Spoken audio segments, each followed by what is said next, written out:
So, Elizabeth MacDonald, newly appointed and promoted District Executive Director for Cape Breton Metro. And Cape Breton is one of the most beautiful places I've ever been in our country, and so you're very lucky to work there. Um, and I love coming up to your site. Yeah. Congratulations, by the way. Thank you very much. Very exciting. So, Elizabeth, when you were promoted, you had been working as you basically grew up in the site. Yes. And now you are in the role of leading the site. Yes. And you received some engagement results from that site that you had to share with your staff and figure out what you wanted to do with. Yes. So, can you tell us how that went for you? Sure. Well, like you had said, I started with Cape Breton Metro as a frontline service provider, as a casual nurse, and now I'm the district executive director. So I've been directly responsible for probably hiring 50 people into the positions that they're in through the branch when I was manager, and also the management team that I have now. So I certainly know the staff inside and out.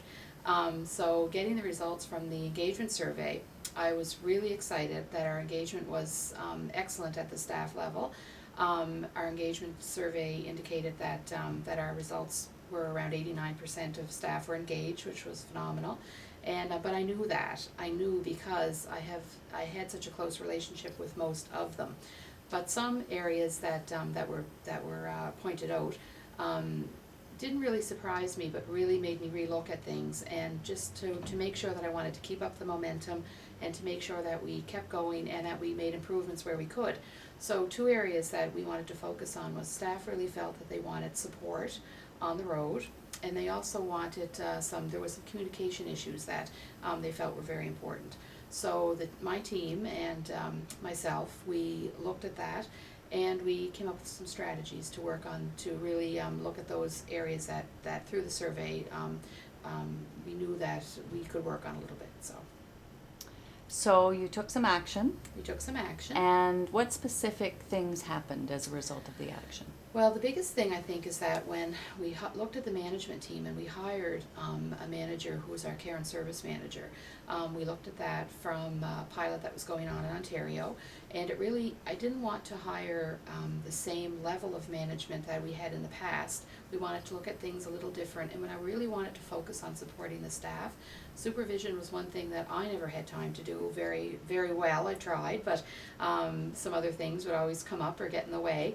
So when we made the decision and we looked at the survey results, we really wanted to have a good look at, okay, how can we make the best of this and how can we really move forward? So we did hire a care and service manager, which has been fantastic. Staff are thrilled to have support on the road. They love to have the supervision.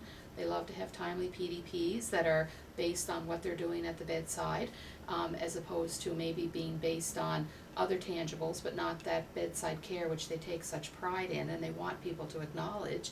And so that was one thing that we did, and I think that's really led to even increasing our engagement even more.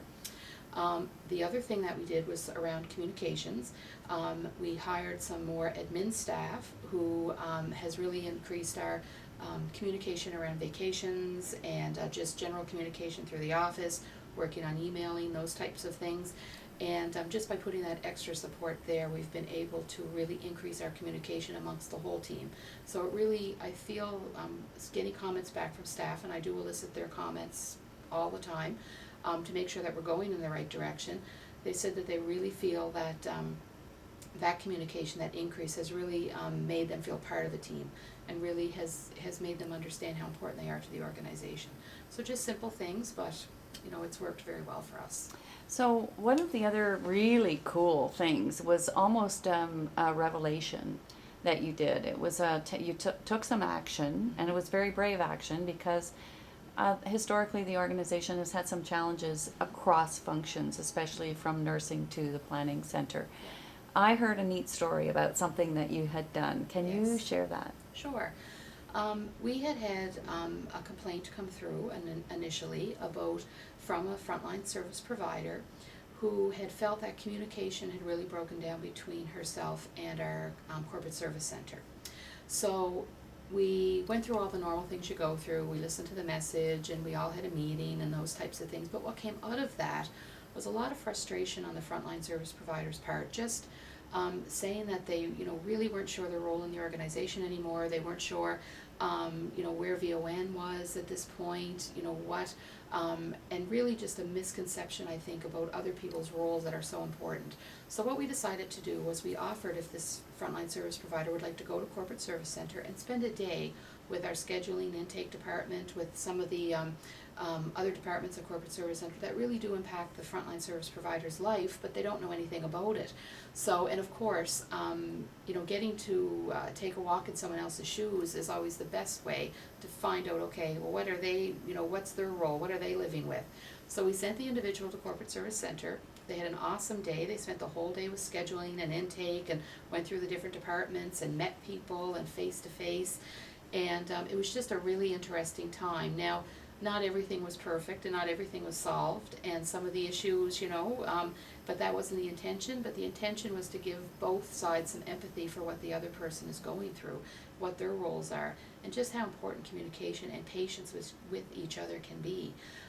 It's easy when you're talking on a phone to maybe leave a message that might not be, it's as polite, or there might be a tone to it or something. But when you're face to face and you can put a face to a department or to a communication, then it really changes, I think, how we all operate as people. Okay. So it was really important that we did that, and that person has come back. We had a return interview with her, and she felt that things were much better for her. Communication was better, and then our our care and service manager went out and worked on some things that we could change in her district, and worked with Corporate Service Center.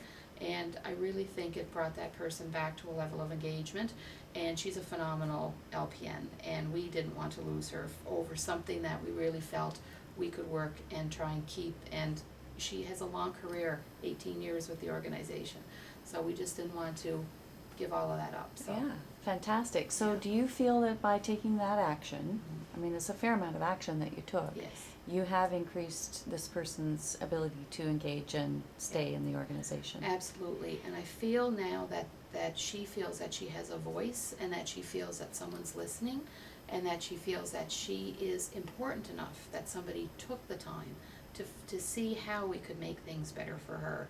We just didn't say, that's the way it is, get on with it, or whatever. We took the time as an organization to invest in keeping her, and I think to really validate the work she's done for the last number of years. We all can get frustrated. We all, can go up and down on the engagement, ladder.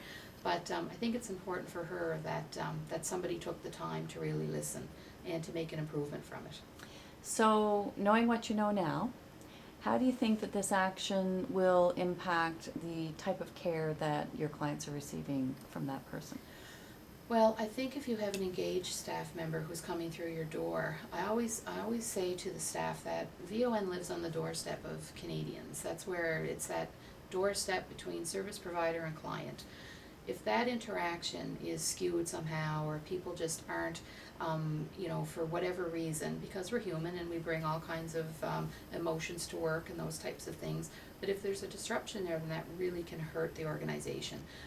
So by making sure, or at least by trying to increase engagement at that, right there, at that level, then I think only the good things can come into a client's home then. I think at least the person has a supportive organization behind them. They feel that they're supported. They feel that their issues are validated, and that somebody's making a difference. So I think engagement, and that would definitely communicate into better client care. So. Thank you so much. This is You're welcome. fantastic. I'm just verklempt. Thank you very much, Oh, Liz. you're welcome. Wow.